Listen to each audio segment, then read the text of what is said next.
자, 오늘 내용에 대해서 함께 지난번에 피드백이 또 의미 있는 내용들이 많아서요. 그 피드백 같이 함께 보도록 하죠. 우리 세미나 글 기준으로 해서 어, 두 개의 세미나가 있고 또 다 이제 두 번째 4번에 잘 댓글을 달아주셔서 그 댓글을 제가 또 옮겨놨거든요. 두 번째 것에 대해서 댓글을 올려주셨고, 그 댓글을 옮긴 것을 우리가 함께 보고, 또 거기에 대해서 좀 답변도 좀 드리고, 설명도 좀 드리고, 그렇게 하도록 하겠어요. 그래서 이게 또 출석 체크도 돼서, 출석으로도 의미가 있으니까 7개, 그리고 이제 11월 달부터는, 이제 자주 올려야만 하거든요. 그러니까 빠짐없이 하다 보면은 또 도움이 되실 수 있으니까 또 잘 또 참여해 주시면 좋을 것 같아요. 자, 댓글 속에서 이제 우리가 보려고 하는 것은 오늘 내용 속에서 우리가 그 이론을 함께 봤는데 이론에서 이게 어떻게 현실로 실제로 적용이 되는가라는 개념을 함께 생각을 해 볼 거예요. 하나의 이론이 있으면 이 이론이 어떤 식으로든지 확장이 되죠. 그래서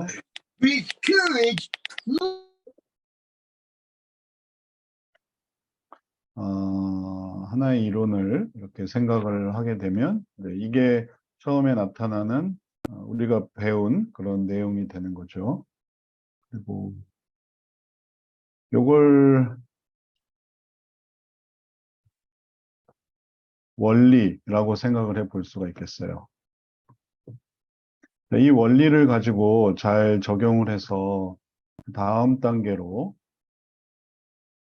방법을 만들고요. 그러면 이게 좀 더 확장이 된 개념이 되겠죠?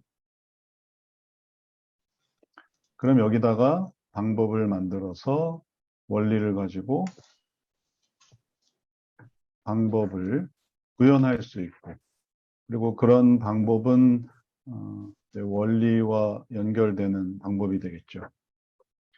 그리고 이제 그 다음에 이제 실제 적용을 해야 되는데, 그 다음에 더 큰 개념으로 실제로 생각을 해보죠. 더 큰 개념으로.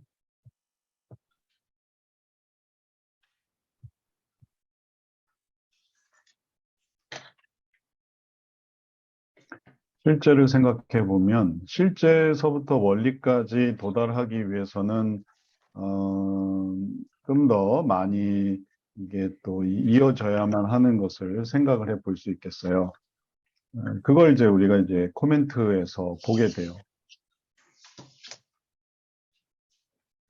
우리가 나눴던 것은 원리를 간단하게 나눴던 거고, 세미나를 통해서.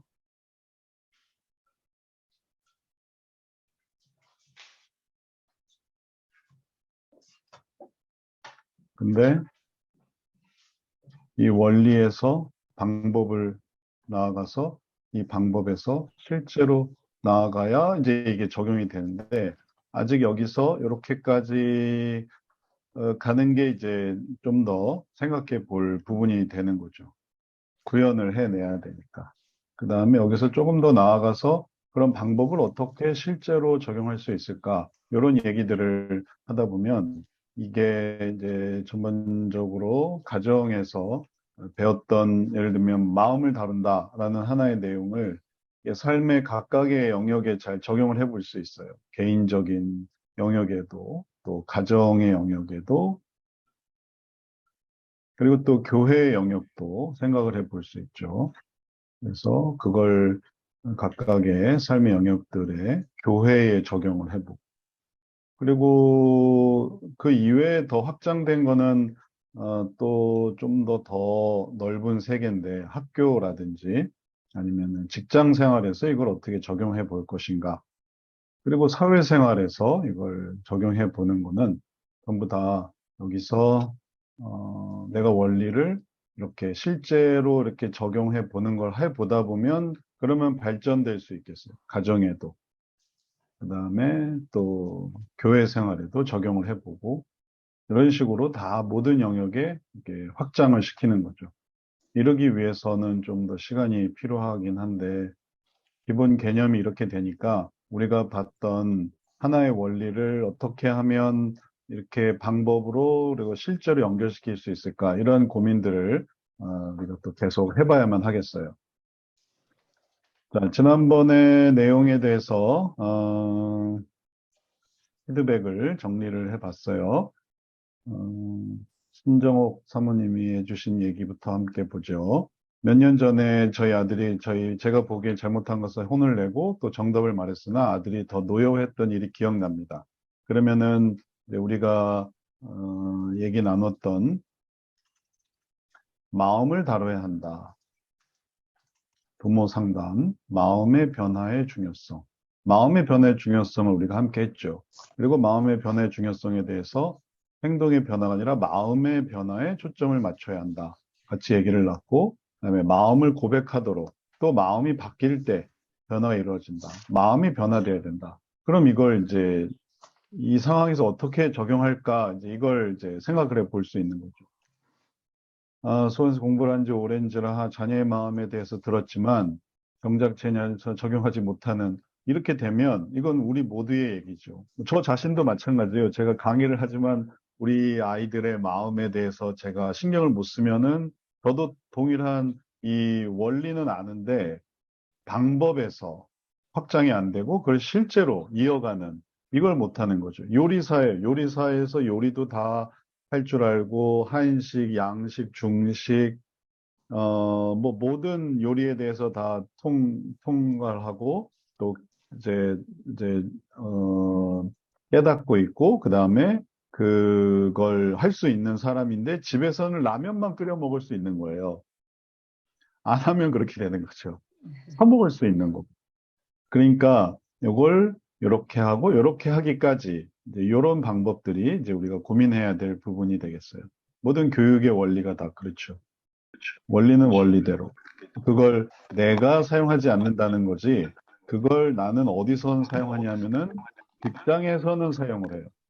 직장에서. 뭐 교수로 혹은 또 상담사로 혹은 또뭐 학교에서 강의를 하거나 그런 활동 속에서는 사용하지만 그러나 이제 정작 내 가정에서 사용을 못하면은 이제 이게 이제 괴리가 되는 거니까 이런 괴리를 극복할 수 있도록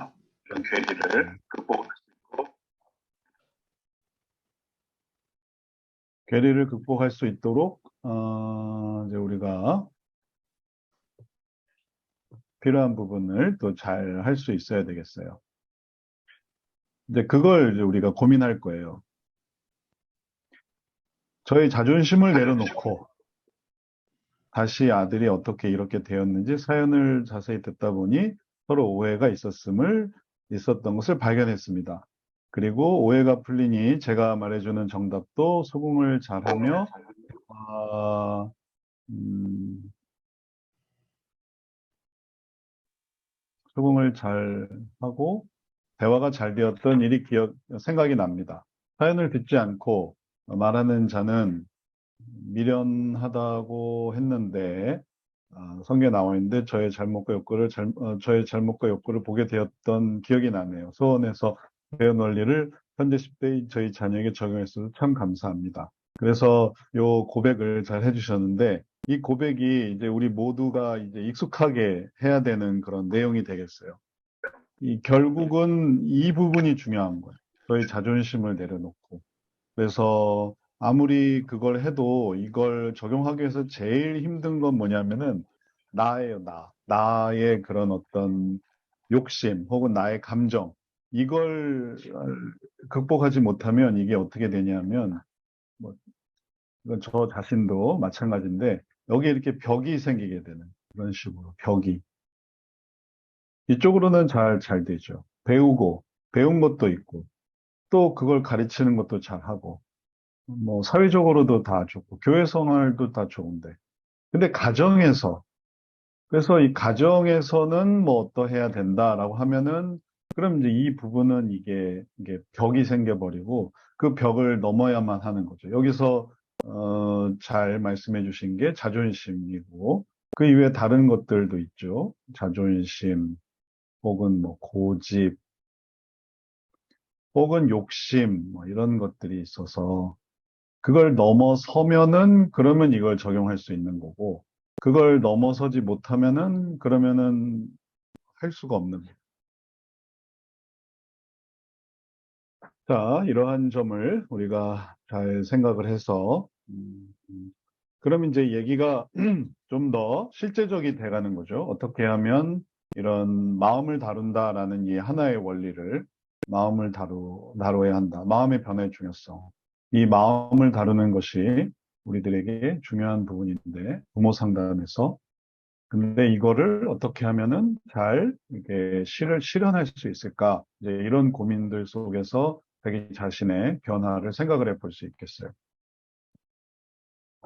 자, 이 피드백을 우리가 또 한번 생각을 해보면서 그러면은 성경적 상담이 단지 이런 내용만 하는 게 아니라 이 내용을 할 수 있도록 극복해야 되는 그런 네, 문제가 뭐고 그다음에 그거를 어떻게 극복할 수 있을까라는 거를 생각을 해볼 수 있겠어요. 여기에 내가 있고 그다음에 여기에 벽이 있다고 한번 해보세요. 그리고 이 너머에 이제 자녀가 있어요. 부모로서의 나. 그리고 이제 이렇게 형성이 돼 있다면 이런 이 벽이 나 자신의 어떤 식으로든지 이제 문제점이에요. 그 벽이 뭐 나의 뭐 지난 과거일 수도 있고, 나의 욕심일 수도 있고. 그래서 이걸 이렇게 넘어가야 되는데, 이걸 넘기 위해서, 넘어서 자녀에게로 가기 위해서 이 방향을 이렇게 잡아야 되는데, 이 방향을 잡는 것에 뭐가 필요하냐면은 하나님이 필요한 거예요. 여기서 이제 하나님을 바라보는.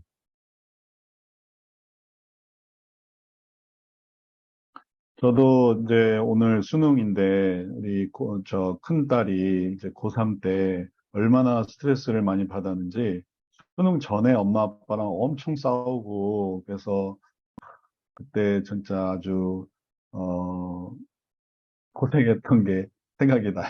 오늘이 수능인데 그때 진짜 하나님을 바라봤던 것 같아요. 하나님 우리 자녀가 이렇게 격동을 하고 또 말 안 듣고 그것 때문에 감정이 상하고 이런 상황에서 이걸 어떻게 하면 해결할 수 있을까요? 그리고 그걸 하나님을 바라볼 때 그때 이 벽을 잘 넘어설 수 있었고 그리고 벽을 자꾸 넘어서고 그리고 하나님 편에서 하나님이 주시는 지혜가 뭘까 하니까 이게 이제 이렇게 내려올 수 있는 거죠.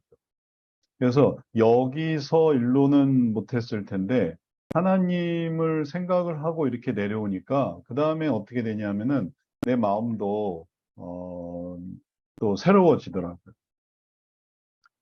그래서 그런 부분을 놓고 또 자녀와 함께 뭐 또 눈물을 글썽이기도 하고 그다음에 또 자녀와 함께 허심탄회 얘기하기도 하고 그리고 또 그렇게 하면서 하나님과 함께 기도하고 하여튼 그걸 치르면서 수능을 봤어요. 그리고 또 다행히 또 수능에 하나님이 은혜를 주셨고 그래서 여기서 생기는 이런 자존심을 내려놓고 또 사연을 듣고 오해가 있던 걸 발견하고 또 이제 풀리니까 대화가 잘 됐고 그래서 이걸 적용할 수 있었던 것이고 우리가 우리의 삶 속에서도 바로 이러한 부분들을 준비해야 되겠어요. 그래서 배운 거는 이 원리에서 마음을 다뤄야 한다라는 거지만 이걸 방법적으로 할 때는 하나님을 의지해야 되는 거고 실제적으로는 이걸 좀 경험을 해 보셔야 돼요. 이런 경험, 그런 경험이 전혀 없으면 안 돼요. 그런 경험이 자주 있어야 돼요. 그래야 더 큰 것도 잘 감당할 수 있어요. 그래서 그런 경험이 익숙해지면은 이런 벽을 뛰어넘는 거죠. 벽을 없앨 수는 없어요. 없을 수가 없어요. 벽은 항상 있어요. 왜냐하면 부모로서 기대하지 않을 수 없고, 또 바램을 갖지 않을 수 없고, 또 부모로서 자존심을 갖지 않을 수 없고, 고집을 갖지 않을 수 없고, 하지만 그걸 하나님 안에서 넘는 거거든요. 이걸 뛰어넘는 거. 이게 없기를 바라는 것보다 하나님을 의지해서 이거를 뛰어넘게 되기를 바라면, 그러면 그게 가능해지니까 그걸 또 해결을 할 수 있겠습니다. 자, 첫 번째, 이제 댓글에 대해서 우리 함께 얘기를 하는데, 여기에 대해서 혹시 뭐 궁금한 거나 혹은 비슷한 경험 있으신 분 계세요? 이런, 변화에 대한, 또 자녀의 마음을 실제로 적용하는 것에 대한 질문이 있거나 혹은 자기 경험담이 있거나 이러면은 얘기해 주시고, 없으면 또 다음으로 넘어가도록 하겠습니다. 어떠세요?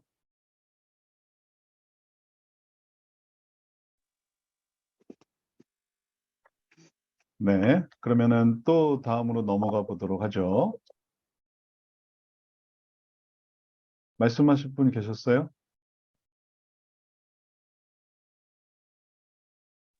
이제 너무 많아서요. 태어나서부터 골프가 지금까지 배울 정도로 많아서. 네네네. 지금까지 가만히 보면 이제 저희 딸이 이제 결혼을 29인가 30이구나. 음. 태어나서부터 여태까지 너무 많았던 것 같아. 태어나서 외국에서 태어났는데 예, 거기 장애가 생길 거라고 의사가 거기서 그래가지고 너무 음, 기도하고 또 그다음에 음, 괜찮아졌고 사춘기 때 또 힘들어가지고 뭐 치마 짧게 하고 자기 맘대로 하고 빨간 양말 신고 다니고 막 고3 때까지 음, 그다음에 외국 가서도 막 연락 잘 안 되고 핸드폰 연락 안 돼서 그러니까 밤새 막 기도한 적도 있어요. 딸이 연락이 음, 안 돼가지고 그래서 이거 내가 음, 정말 무슨 일이 있어도 외국을 뛰어갈 수도 없는 상황이니까 기도밖에 할 수 없다라고 해서 밤새 기도한 적도 있고요. 그러면서 음, 하나님을 더 많이 의지하게 됐고 자녀도 그런 제 모습을 보고 음, 엄마가 그렇게 하니까 나도 그렇게 해야 된다는 어떤 그런 거를 배우게 되고 음, 결국은 이제 뭐 그런 거와 관계없이 본인도 자연스럽게 사모의 길을 가게 되고 지금도 뭐 좌충우돌 맨날 부딪히고 문제 있을 때마다 같이 기도하지만 음, 하나님을 의지하면서 살아가는 거를 배우는 것 같은 느낌. 자녀도 그렇고 저도 그렇고 음. 그런 거. 뭐 구체적으로 얘기하자면 좀 밤새 얘기해도 끝이 없을 만큼 많습니다. 네, 네. 그렇게 우리가 이제 지금 권사님께서 말씀해 주신 것처럼 그런 경험이 있고 그런 경험들이 있다 보니까 어떤 경우가 생기냐 하면은 어, 요 방법과 실제에 더 익숙한 분들도 있어요. 그래서 어, 마치 수영을 배우지 않아도 수영을 잘하는 사람처럼 수영을 굳이 이걸 배워서, 요거를 이런 식으로 해야 됩니다. 원리가 이런 식으로 오는 거고, 그래서 이렇게 도움닫기를 이렇게 해가지고, 그래서 벽을 뛰어넘는 겁니다. 하는 게 아니라, 이런 게 없어도 이걸 정말 하나님 의지하면서 이걸 잘 하신 분들이 있어요. 그래서 그분들의 방법과 그분들이 실제적으로 했던 귀한 결실들, 이런 것들은 너무 큰 열매들인 거죠. 또, 그렇게 또 자녀들을 잘 키우시기도 했고. 그래서, 그러면은 이제 우리가 이거를 원리로 만드는 이유는 뭐냐 하면은 이 원리를 더 큰 벽, 혹은 또 다른 벽, 왜냐하면 이게 이제 자녀 관계에서 이런 벽을 뛰어넘는 건데, 이걸 이렇게 원리로 세우게 되면, 그 다음에 어떤 일이 되냐면은, 자녀가 아닌 사람들에 대해서도 동일한 일들이 이루어지는 거를 발견을 할 수 있어요. 왜냐하면 원리였으니까. 이거는 자녀 관계에서 있었던 일인데, 근데 이제, 이게 이런 게 되니까, 이렇게 해서 하나님을 의지해서 이렇게 뛰어넘는 게 타인도 이게 되는 거고. 그리고 그걸 어떻게 뛰어넘습니까? 그때 무슨 마음가짐이 있었고, 그 다음에 또, 그때는 이게 본능적으로 되는데, 이제 이거를 교육을 시키는 거죠. 이렇게 할 때 이렇게 해보세요. 또 하나님의 관점으로 또 이렇게 해보세요. 그래서 이게 이제 교육되어지는. 그런 의미로 이제 이게 원리화 되는 거니까, 이제 원리 속에서 방법과 실제가 의미가 있게 되고 또 실제와 방법이 있을 때 또 원리가 있으면은 그게 정리가 되어지고 그런 의미를 생각하시면 되겠습니다. 그래서 이미 방법과 실제가 있는 경우는 그걸 뭐로 연결시키면 되냐면 원리로. 그러면은 아, 내가 썼던 게 그런 원리였구나. 난 왜 그때 애를 내쫓지 않았지? 나는 왜 그때 폭발하지 않았지? 나는 왜 그때 연을 끊거나 뭐 다시는 보지 말자. 왜 그러지 않았지? 이게 원리가 되는 거야. 아, 그게 마음을 다루는 거구나. 그리고 그게 하나님 바라보는 거구나 해서 이제 원리가 되는 또 그 원리 속에서 또 방법을 갖는 거예요. 옛날에 잘 했는데 왜 지금은 잘 못하지? 옛날에는 그 어려운 일들을 잘 겪었는데. 근데 이제 이 자녀가, 장성한 자녀가 돼서, 그래서 이제 다음 시기를 겪고 있단 말이죠. 그러면 이제 그걸 다시 생각나게 하는 거예요. 요 시기도 이렇게 잘 지냈는데, 요 시기도 잘 지내야 돼. 그 시기 이후에 이 자녀가 이제 30이 됐어요. 뭐 40이 됐어요. 50이 됐어요. 그 말은 내가, 더 늙었다는 걸 의미하는 거죠. 내가 60이 되고 70이 되고 80이 되고 이제 이런 상황이 되는 거죠. 그럴 때도 이제 잘했던 그거를 이렇게 잘 유지하면 이게 나이 들어도 이제 그런 원리를 이게 기억하고서 할 수 있는 거죠. 안 그러면 아니, 그건 어려서 그래. 이제는 어리지 않아. 이런 식으로 자꾸만 그 흐름을 잊어버려요. 그래서 요거를 뭘로 연결을 시키는 게 필요하냐면은 원리로. 그리고 그게 성경에 있는 것이었음을 깨달아야 되는. 아, 내가 했던 게 성경에 있는 거였구나. 그리고 이러한 성경에 있는 원리는 우리가 지난번에 얘기했던 근원의 중요성과 연결되는 거죠. 세상의 상담이 아닌. 하나님께서 우리에게 말씀하신 거, 하나님이 사용하시는 자원들, 이런 것들을 활용할 때, 우리에게 있는 이런 원리가 바로 다 성경에 있었고, 그게 우리한테 익숙한 거였구나. 이거를 생각을 할 수 있겠어요. 다윗도, 골리앗을 물리칠 때, 그가 쓴 방법은 맷돌이었죠. 물맷돌. 물맷돌을 사용해서 골리앗을 물리쳤어요. 근데 다윗이 골리앗을 물리치고 나서 그러면 이제 전문 물맷돌 선수로 물맷돌만 썼느냐? 그럼 그런 건 아니에요. 그가 나중에 이제 물맷돌에서 뭘로 바뀌냐 하면은 창도 쓰고 칼도 쓰고 활도 쓰고 다양하게 해요. 그러니까 방식은 바뀐 거예요. 근데 방식은 바뀌었는데 본질은 바뀌지 않았어요. 그 본질은 뭐냐면 하나님을 의지하는 거죠. 너는 칼과 단창으로 내게 오지만 나는 만군의 여호와 이름으로 내게 간다. 본질 잃지 않으니까 그가 왕이 돼도 뭐 물맷돌 찾고 내가 이긴 거는 물맷돌이야. 내가 이긴 거는 칼이야, 창이야. 이렇게 살아간 게 아니라 내가 이긴 것은 하나님이야. 하나님을 의지할 때 내가 이걸 이길 수 있어. 그렇게 하니까 이 문제를 해결할 수 있었죠. 그래서 다시금 강조하는 거는 어, 부모로서 마음을 다루기 위해서는 하나님께 나아가야만 해요. 그래야 이게 이제 성경적이 되는 거죠. 그러지 않고 이게 뭐 교육이나 혹은 뭐 원리가 하나님께 나아가는 게 원리니까 이게 하나님을 바라봐야만 그 관점이 생겨서 그게 배운 거니까 그걸 잘 지키시는 거지. 그러지 않고 하나님은 제외하고 내 원리로 뭘 어떻게 한다. 아, 내가 그럼 마음만 다루면 되지. 하나님은 바라보지 않고 마음만 다루면 되지 하면은 그러면 또 오해하는 거예요. 그러면 이게 또 뭔가 세상적이고 하나님의 말씀과 하나님의 자원과 음, 이런 실수들을 사용하는 거예요. 그러니까 그런 것들을 잘 또 극복해야만 하겠습니다. 또 다른 글도 읽어보죠. 다 여러분들이 또 실제적인 얘기들을 해주셨으니까. 아들, 손자를 요즘 보는데 7세입니다. 이제 난이도가 상승했어요. 그래서 자녀가 아니라 자녀의 자녀로. 그래서 이제 이전 수준이 조금 확장이 돼서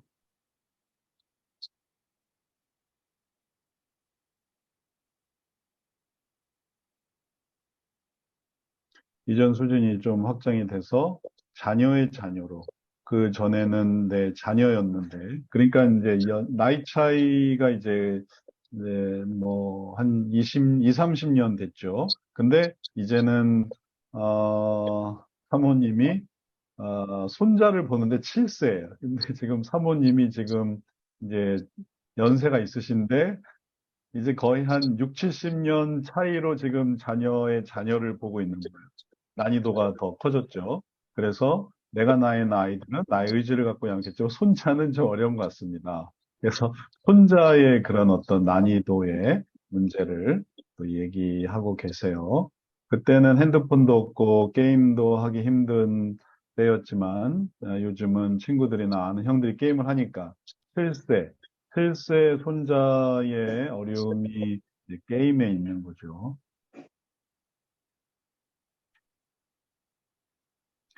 어, 필세.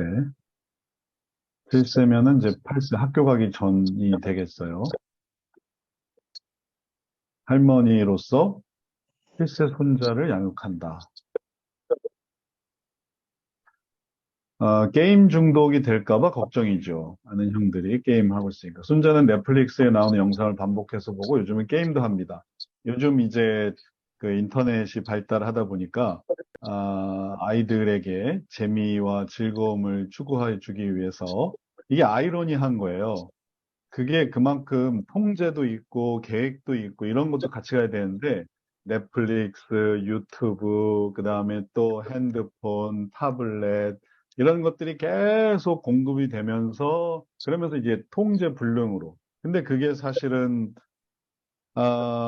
또 이제 좀 안타까운 것이기도 한데 그렇게 되기를 또 바라는 면도 또 있었던 거예요. 엄마가 이렇게 반응해 주지 않고 네가 유튜브를 좀 보고 있어라. 네가 넷플릭스를 좀 보고 있어라. 하다 보니까 결국은 이제 넷플릭스에 빠지게 되는 거죠. 유튜브에 빠지게 되는 거예요. 그다음에 이제 자 이제 그만해라 해서 이렇게 빼놓으려고 하니까 이게 빼내어지지가 않은 거예요. 일부러 집어넣을 때는 부모가 편해서 집어넣는데, 그 다음에 이제 빼내려고 할 때는 뺄 수가 없는 거죠. 그러니까 들어갈 때도 준비를 하고 들어가서 시작하는 건 이렇게 시작했고, 나올 땐 이렇게 나온다. 이렇게 했으면은 이제 이게, 균형을 잡는 건데, 그러지 않고, 그냥 빚을 지게 되니까 결국은 그것 때문에, 값을 치르는 거죠. 이러한 원리를 우리가 잘 기억해야만 하겠어요. 아, 들어갔으면 나올 거를 마련을 해놔야지. 그냥 들어가게 해놓고, 그 다음에 이제 나올 생각이 없으면은, 그럼 이제 이게 되게 어려워지는 거죠. 그래서 이걸 방지하기 위해서 필요한 게 조금만 들어가게 하도록. 그래서 스스로 나올 수 있게. 조금만 들어갔다가 스스로 딱 끌 수 있게. 내가 껐다, 끌 수 있는, 내가 시작하고 내가 끄고, 이런 부분에 대한 준비가 필요해. 안 그러고 그냥 휙 집어넣고, 이걸로 한 두세 시간 엄마, 아빠 나갔다 올 동안 이거 하고 있어. 그 다음에 이제, 자, 이제 엄마, 아빠 왔으니 이제 나와라 하면은 이제 이게 늦는 거예요. 이제 더 이상 나올 수가 없어요. 이걸 이렇게 집어넣어놨기 때문에. 이만큼의 이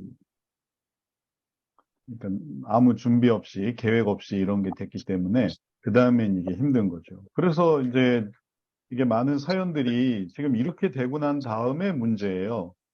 집어넣을 때는 집어넣는데 빼낼 수가 없다는 거죠.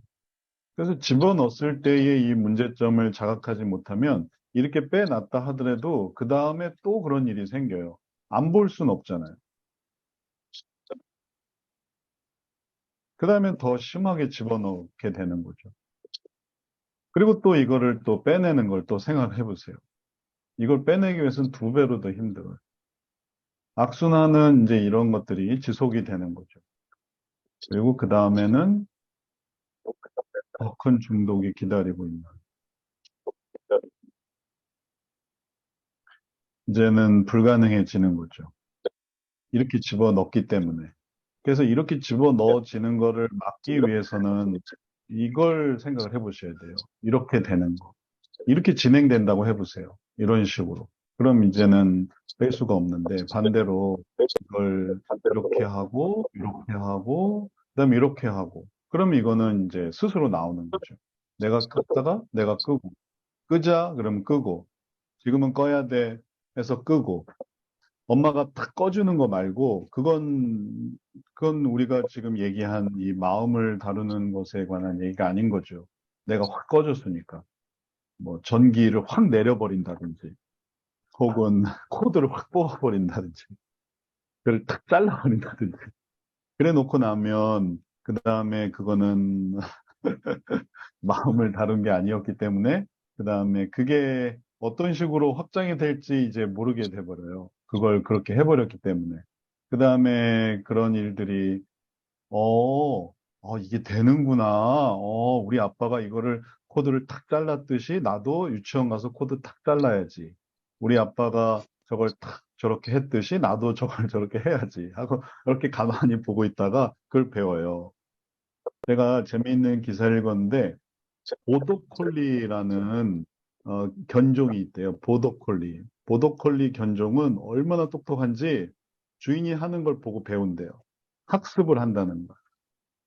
그래서 이제 이게 키우기가 어려워지는 순간이 온대요. 왜냐하면 이제 주인이 걔를 이게 왜 이런 걸 해야 되고 또 이런 게 이런 의미가 있다. 걔한테 이런 거를 설명을 해주면 그럼 걔가 그걸 하는데 그걸 말하지 않고 그다음에 나쁜 행동을 하잖아요. 그러면은 걔가 이걸 가만히 보고 있다가 그걸 따라한다는 거예요. 이상 행동을 하고. 그래서 나중에는 뭐 변을 자기가 먹기도 하고 그다음에 주인에 올 때쯤이면은 가구를 다 파손시켜 놓기도 하고 그래서 나중에는 너무 똑똑해서 보더콜리가 너무 똑똑해서 키우기가 어렵다는 말도 한대. 그래서 파양도 생각하고 뭐 그런다고 그러더라고요. 너무 똑똑하면. 저희 집 개는 그렇게 똑똑한 게 아니라서 다행이구나. 저희 집도 개를 키우는데 그런 생각도 드는데 자녀들이 얼마나 똑똑한지를 알아야만 하겠어요. 자녀는 보더콜리 이상으로 똑똑해요. 나쁜 것만 또 눈에 들어오고 좋은 건 가르치지 않으면은 굳이 배우려고 하지 않죠. 어, 그런 것도 같이 하면 똑똑한 거고 그리고 그런 것도 신경을 쓰면 그러면은 발전시킬 수 있는데 근데 그냥 아무 생각 없이 이렇게 하다 보면 아까 우리가 본 것처럼 어, 이런 일들이 일어나게 되죠. 그리고 그런 것들을 막기 위해서 이제 실제에서 이제 이런 일들이 일어날 때 이런 가정, 개인 이런 식의 문제점이 생겨날 때 그때 다시 또 원리로 돌아야만 하겠어요. 이걸 하는 방법이 뭘까? 그걸 하는 원리가 뭘까? 그럴 때 다시 원상태로 돌아올 수 있겠죠. 자, 그런 의미에서 이 내용을 좀 더 살펴보면 오늘도 저희 폰에 게임이 없으니까 빨리 설치해 달라고 조르는 바람에 하나를 설치하도록 해줬더니 저녁이 되어서도 밥 먹 생각보다는 하던 게임 마치고 먹는다 고집을 부렸지요. 그래서 이제 이게 이제 그만하자 근데 이제 그게 안 되는 상황이 된 거죠. 그 다음에 서로 겨루기를 하는데 아이 아빠인 아들이 와서 훈계를 하니 눈물을 흘리고 감정으로 자극이 됐죠. 눈물을 흘렸다라는 것의 의미는 우리가 지난번에도 계속 얘기를 했지만, 왜 눈물을 흘릴까? 그걸 그렇게 하면 되지. 왜 이게 눈물이 흘릴까 하면은 이해가 안 되기 때문에 그래요. 심층 문제에 그런 원리가 있죠. 그래서 삶에 어떤 사건이 있는데 이게 이해가 되면은 아, 이게 나를 위한 거구나 하고 해소가 되는데, 이게 내가 이해가 안 된다라고 하면은 이제 분노감이 생기는 거예요. 그리고 분노감 때문에 이제 여러 가지 또 문제점이 생기죠. 게임은 12세가 되어야 할 수 있다고 못을 박네요. 손자는 9살에 할 수 있게 해달라고 하지. 왜 하지 말아야 되는지 얘기를 해도 통하지를 않네요. 그리고 이제, 받아들이지 않는, 그리고 그 다음에 이제 이런 분노감이 있다 보면 이제 여러 가지 안 좋은 행동들이 가능해지게 되죠. 왜냐하면 보더콜리도 그런데 보더콜리도 이게 똑똑해서 복수를 한다는 거예요. 보복을 한대요. 똑똑해서. 저희 집 개는 혼내도 그 다음에 돌아오면 헤헤거리거든요. 그리고 또 좋아하고 다행이죠. 근데 보더콜리는 잘못 혼내고 그거에 대해서 자기가 생각하기에 부당하다 생각하면 그러면은 이제 거기에 대해서 복수를 해서 다 엉망으로 만들어 놓고 그러니까 그 다음에 이제 인간인 주인이 당황을 하는 거예요. 이걸 어떻게 키워야 되나? 개를 어떻게 키워야 합니까? 그걸 놓고 기도를 해야 될 판이니 아이에 대해서도 당연히 그렇게 해야만 하는 거죠. 그리고 거기에 대해서 성경이 말해주는 바는 이런 게 아닌 이 부분에 대한 이해시키는 것. 그리고 그런 것들이 일상적으로 되어야만 이게 스스로도 눈물을 흘리고 싶은 아이는 없어요.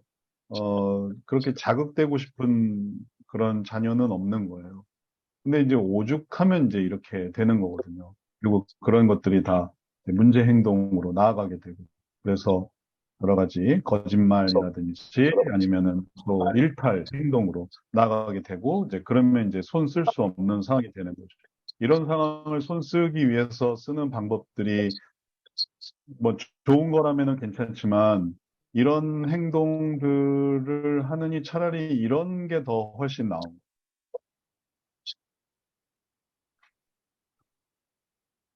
사운드가 왜 울릴까를 생각을 해보죠. 사운드가 왜 울릴까? 사운드가 계속 하우링 같은 게 나네요. 자, 한번 사운드를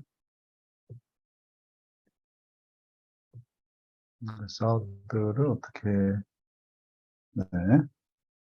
말하고 싶을 때는 이제, 말씀하실 수 있습니다. 음소거 해제하고. 자, 지금 우리가 얘기하고 있는 바는 이제 현실적으로 이런 문제들에 대해서 얘기를 하는 거예요.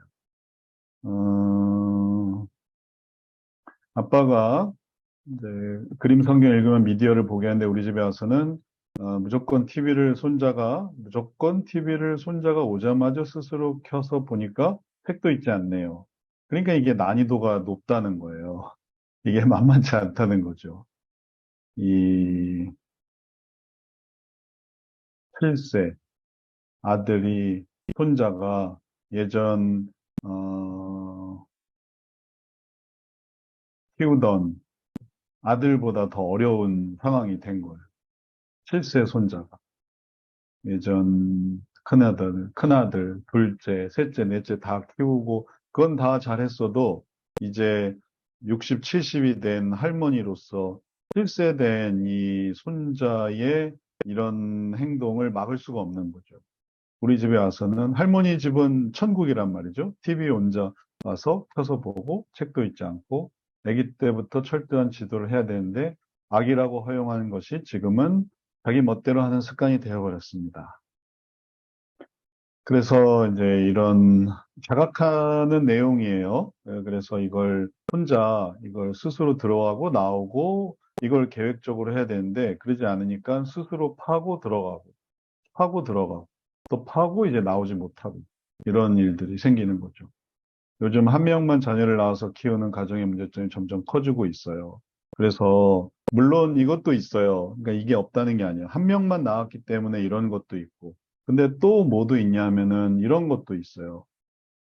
악이라고 해서 허용했던 것이 지금은 멋대로 하는 습관. 그리고 그러한 것이 왜 왜 이렇게 했을까 하게 되다 보면은 뒤에 보시면은 알겠지만 음, 다른 것 중에 예를 들면 이런 것도 있어요.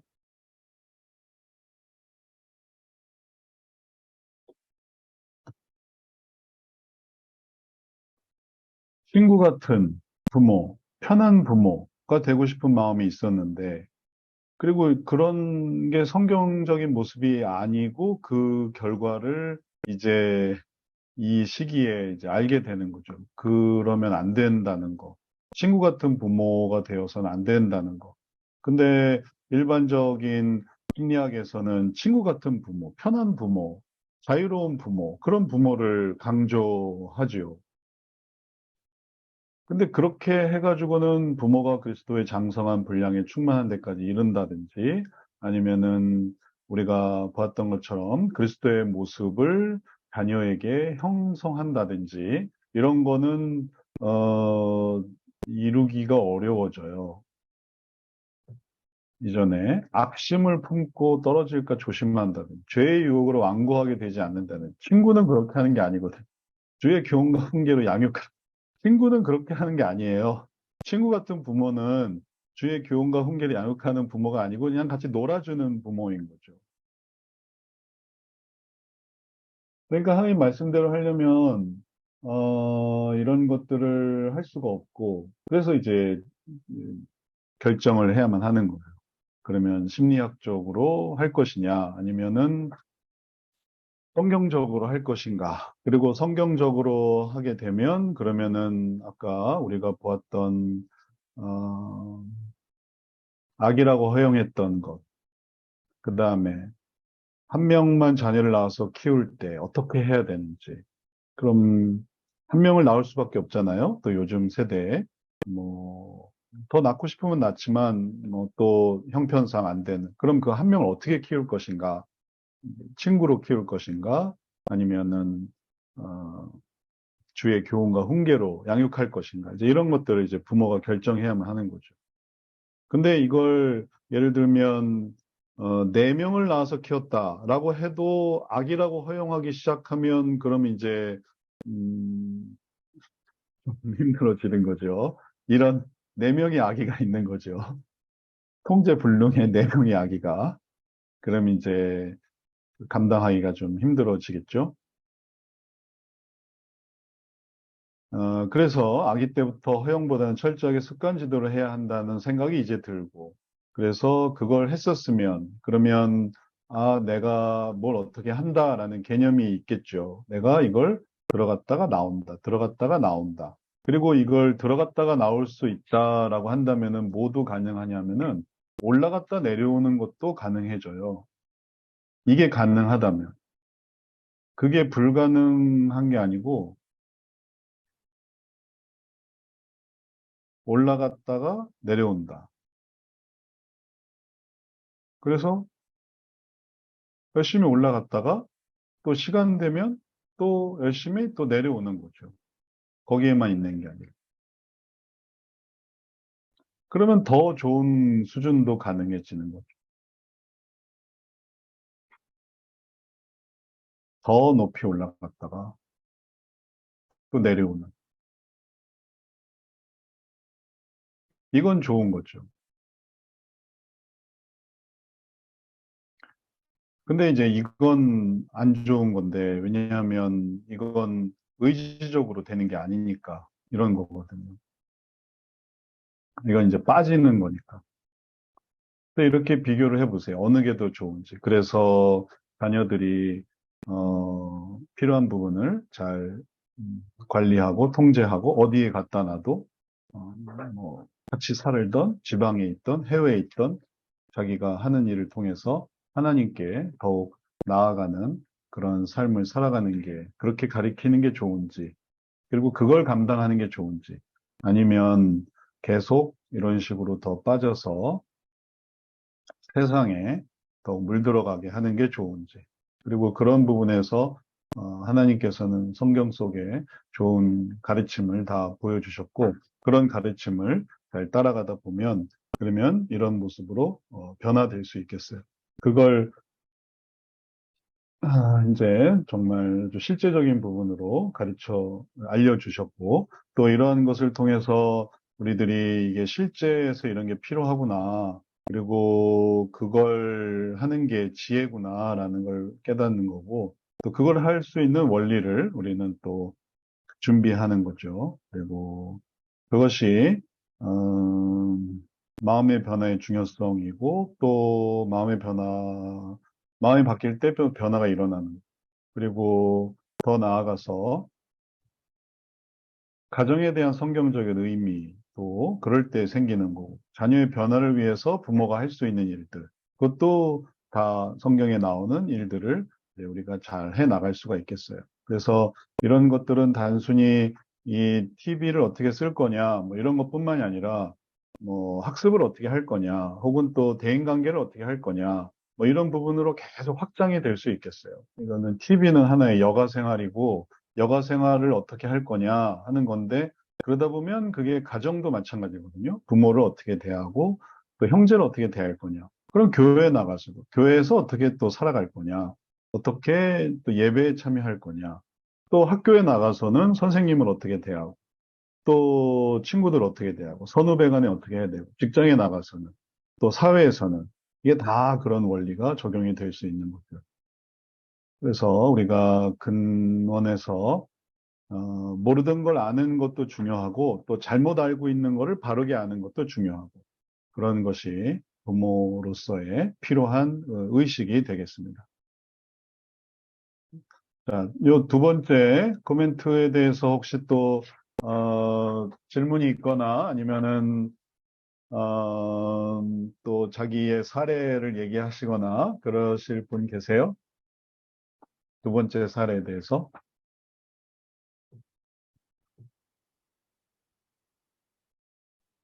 말씀, 질문, 네, 네. 이전에 목사님께서 강의인가 세미나인가? 거기서 이제 목사님 따님 얘기를 해주시면서 무한도전에 빠져있는 딸 얘기를 해주셨거든요. 그래서 네, 무한도전을 매주마다 봐야 되는데 그걸 떼내려고 했는데 뭐 아무튼 그런 얘기를 이제 해주셨어요. 그래서 그 네. 당시 어떻게 떼내셨는지 궁금해요. 네.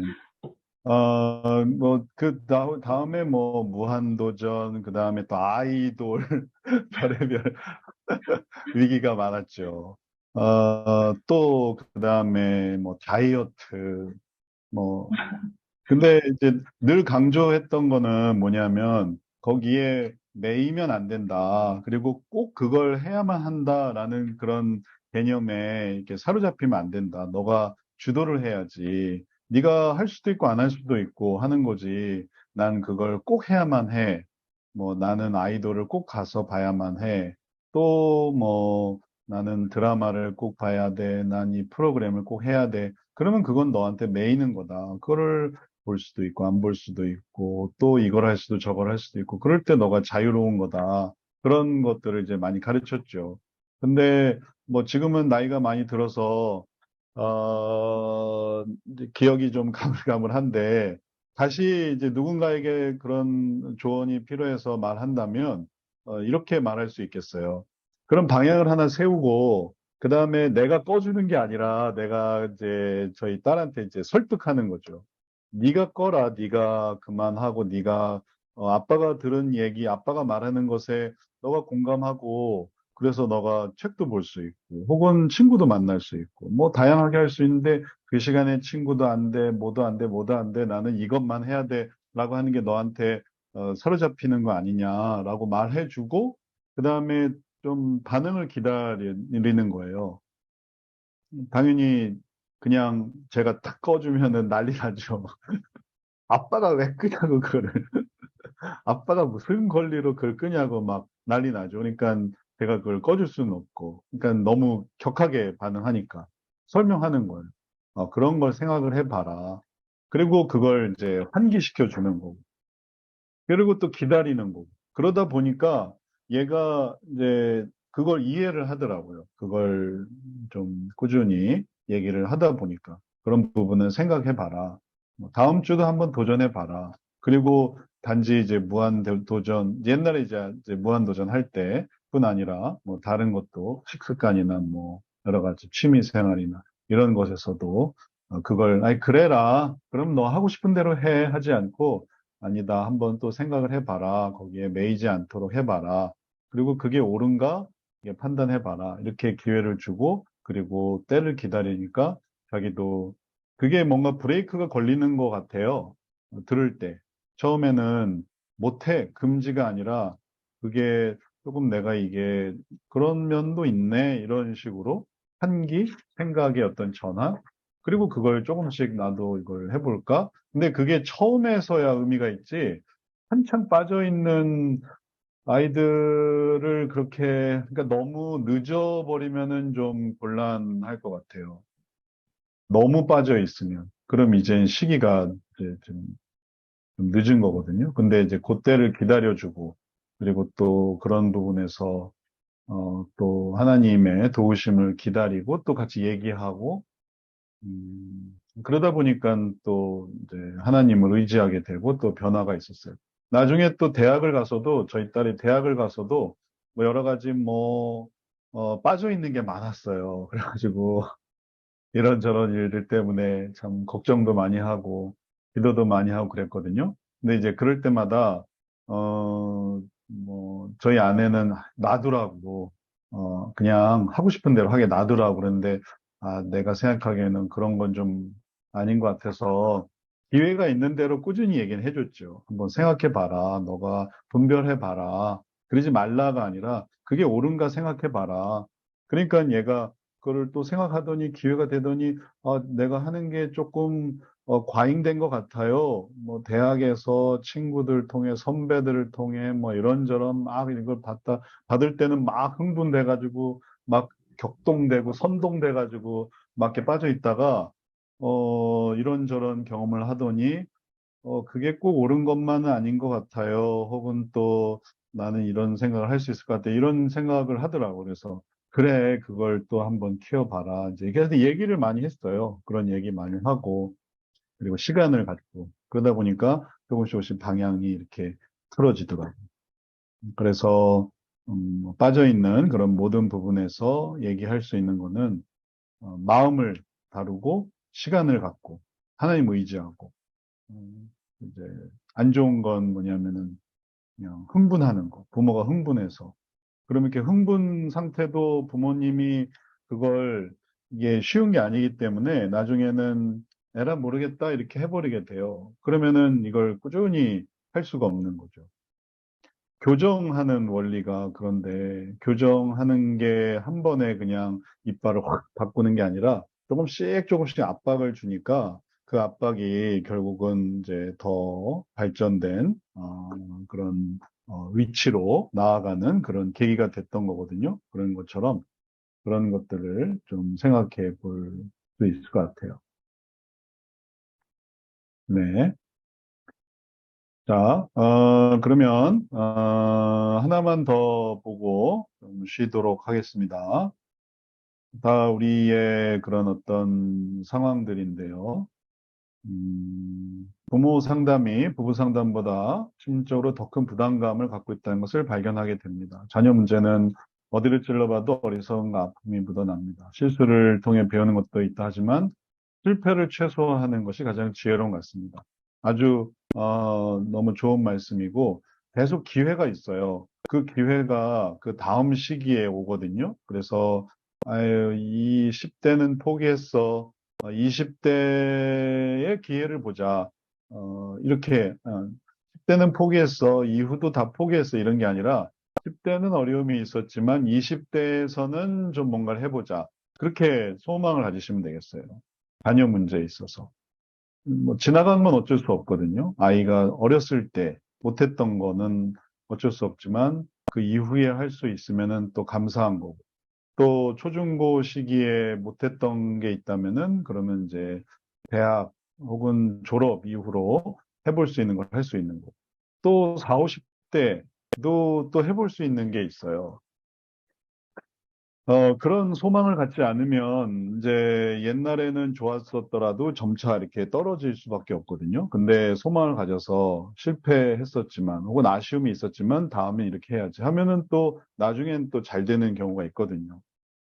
그러니까 결코 부모로서 평생 포기하지 말고 또 그걸 자기의 인생 속에서 끝까지 잘 붙들고 가다 보면 그럼 결국은 하나님 앞에 갔을 때도 그 모든 게 이제 감사한 일이 되겠죠.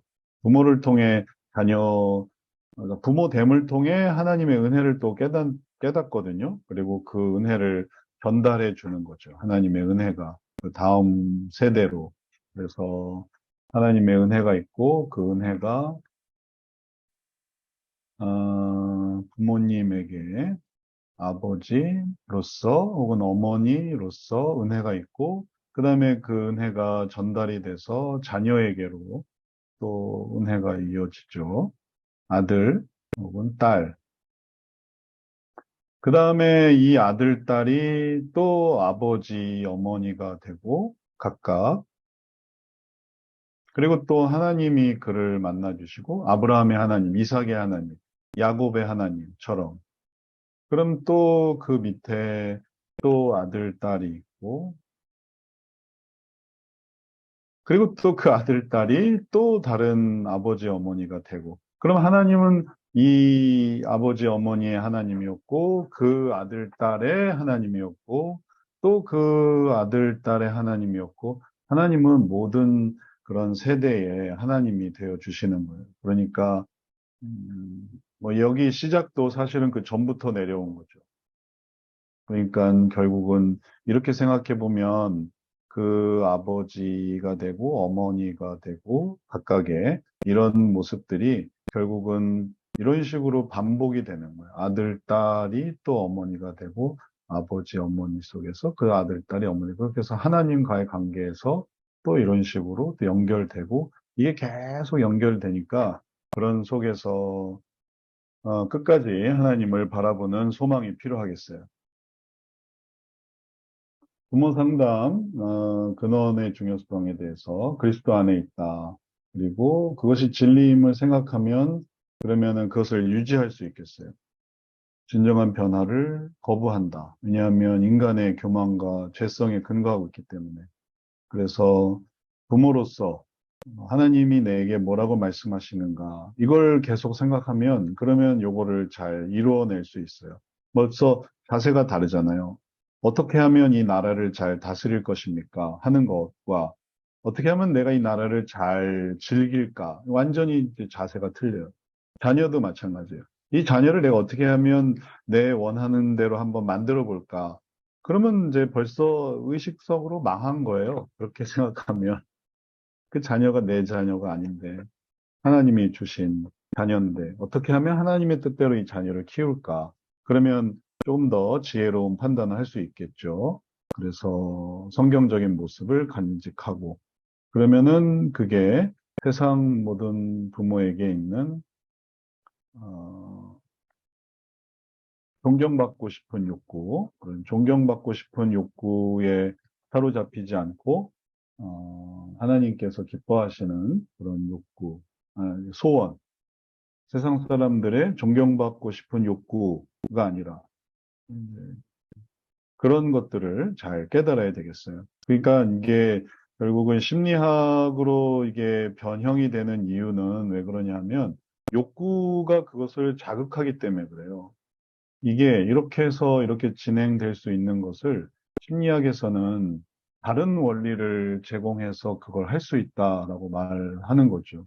그리고 그거는 묘하게 이제 그 욕구를 자극을 해요. 그래서 그 욕구를 자극해서 새로운 원리를 제공을 하고 그러면 여기에 이렇게 할 수 있는 이게 딱 짜여져 있는 원리지만 여기서 어, 다른 걸 만들어가는 거죠. 전혀 다른 방법이 생겨나요. 심리학적인 방법. 듣도 보도 못한, 하지만 인기 있는 새로운 원리에, 심리학적인 원리. 심리학적인 방법에. 그리고 그런 것들을 쥐어줄 때, 그때 실제가 이제 변형이 되는 거죠. 이런 실제가 아닌 전혀 새로운 실제가 만들어져서 그게 결국은 이스라엘 백성들도 경험했던 일들인 거죠. 그들이 그 나라를 하나님의 은혜와 또 법도와 이런 걸로 하다가 우상 숭배가 들어오고 또 그런 것들을 통해서 그들이 하다 보니까 결국은 그 나라가 망하게 되는 걸 보면 이제 우리가 주의해야 될 것들이 이런 것이 되겠어요. 심리학적인 원리, 심리학적인 방법, 그리고 그건 이제 충돌하니까요. 결국은 충돌해요. 충돌하지 않을래 않을 수가 없어요.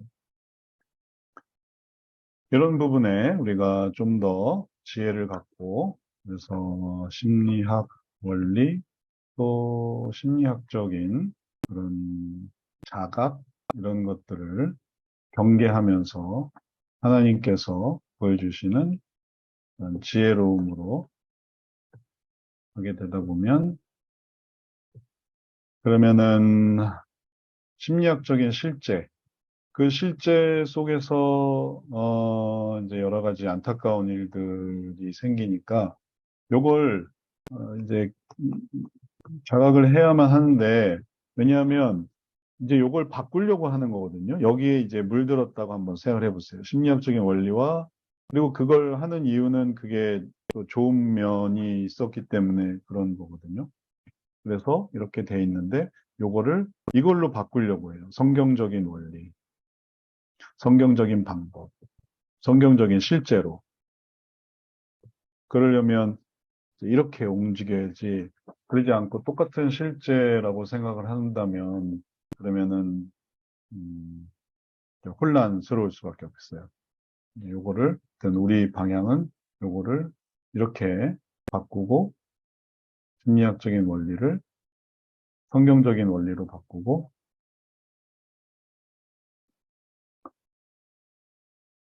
이거를 바꾸고 방법도 이렇게 바꾸고, 그래서 결과적으로 이제 바뀌는 실제, 성경적인 이제 이런 관점이 이제 우리가 해나가는 방향이 되겠습니다. 그러니까 이제 아까도 얘기했지만 친구 같은 부모, 편한 부모, 이건 좀 버려야 되는 거죠. 성경적인 모습으로 하나님 안에서 내가 해야 되는 일들, 사명, 또 소명, 이런 것들을 가지고 가야 되고, 그리고 이제 여기서도 음, 해야 되는 게, 아이라고 해서 아이라고 해서 허용했던 것, 그래서 아이건 어른이건 이런 걸 하지 않아야만 하고 규칙을 잘 지켜야 되고 또 지킬 수 있도록 부드럽게 그걸 막 뭐 매질이나 혹은 벌칙이나 이런 것보다도 그럼 노여움이 또 생긴단 말이에요. 그러니까 그걸 이렇게 잘 바꿔야지, 이걸 확 바꾸면 그러면 또 그런 게 또 욕구가 돼버려요. 그렇게 되지 않도록 해야 되겠어요. 그래서 좋은 변화를 이루어야만 하겠습니다.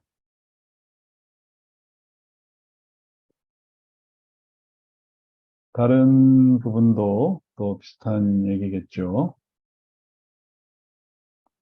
우리가 경험하는 이런 벽을 잘 넘어서 또 심리학적인 방법, 어느새 쓰고 있는, 알고 쓰건 모르고 쓰건 그런 게 아닌 성경적인 것으로 해서 하나하나씩 해보고 하나님 의지하고, 그래서 이런 것을 추구하려고 하면 시간이 좀 걸리더라도 언젠가 할 수 있으니까 소망을 잘 가져야만 하겠습니다. 자, 그러면 우리 첫 번째 시간 여기까지 하도록 하고, 두 번째 시간에도 이제 우리가 또 내용을 볼 건데, 뭐 궁금한 거 있으면 또 말씀해 주시고, 그리고 또 피드백도 한번 오신 분들 얘기도 한번 들어보고, 그리고 또 두 번째 시간 진행해 보도록 하겠습니다. 한 10분간 쉬었다가 다시 하겠습니다. 잠깐 쉬겠습니다.